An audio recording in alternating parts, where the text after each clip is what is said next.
ஆரிரு தடந்தோள் வாழ்க, அருமுகம் வாழ்க, செப்பை கூறுசை தனிவேல் வாழ்க, குக்குடம் வாழ்க, ஏரிய மங்கை வாழ்க, யானை தன் நனங்கு வாழ்க, மாறிலா வள்ளி வாழ்க, வாழ்க சீரடியார் எல்லாம். நம்ம அந்த முருகப்பெருமானை வாழ்த்திட்டு முதலாக குழந்தையா திருமேனியோட பிறந்த முருகப்பெருமானை கார்த்திகை பெண்களை பாலூட்டும்படி அழைக்கிறாங்க.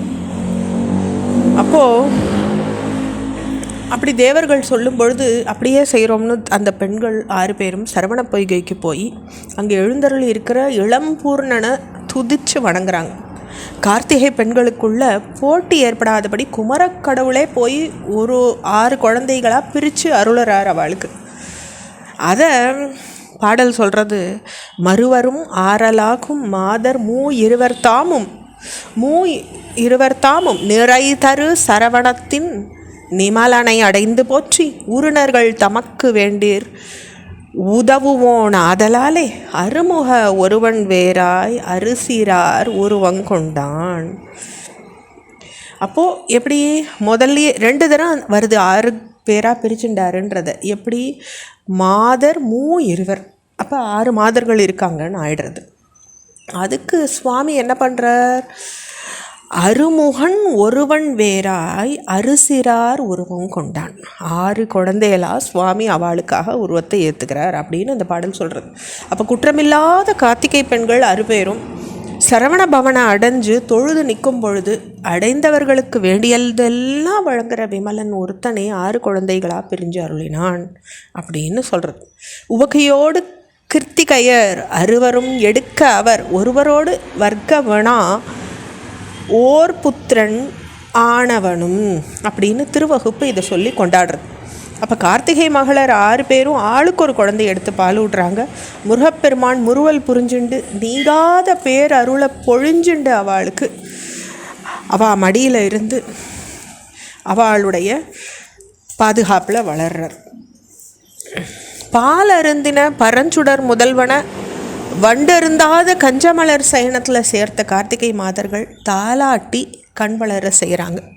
அதை பாடலாக சொல்கிறது, பாம்பால் உதாதி தனை கடைந்து படரும் கொடுங்கார் சொரிமழைக்கு பரிய வரையை குடை கவித்து பசுக்கள் வெறுவி பதறாமல் காம்பால் இசையின் தொனி அழைத்து கதரும் தமர காளிந்தி கரையின் இறைப்பின் நே நடந்த கண்ணன் மருகான் முகை உடைக்கும் பூம்பா சடைப்பங் கயத்தடத்தில் புனிற்று கவரி முலை நெறித்து பொழியும் அமுதம் தனை கண்டு புனலை பிரித்து பெட்டேகின ஸ்தீம்பால் பருகும் திருச்செந்தூர் செல்வா தாளோ தாளேலோ தெய்வ களிற்றை மனம் புணர்ந்த சிறுவா தாளோ தாளேலோ அப்படின்னு அந்த பாடல் சொல்கிறது.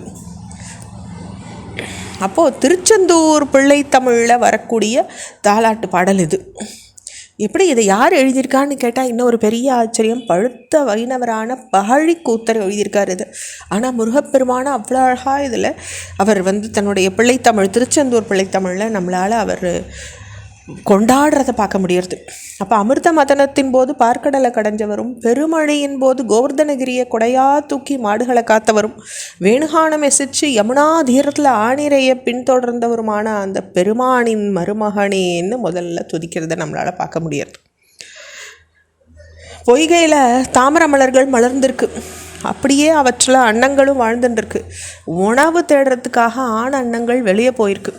கன்று ஈன்று 10 படி பால் கறக்கக்கூடிய எருமை ஒன்று அந்த பொய்கையில் இறங்கி ஒரு கலக்கிறது.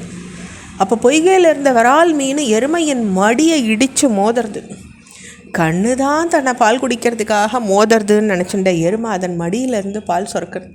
அப்போ எருமையின் மடியிலேருந்து 10 படி பாலும் நீரில் கலந்துடுறது.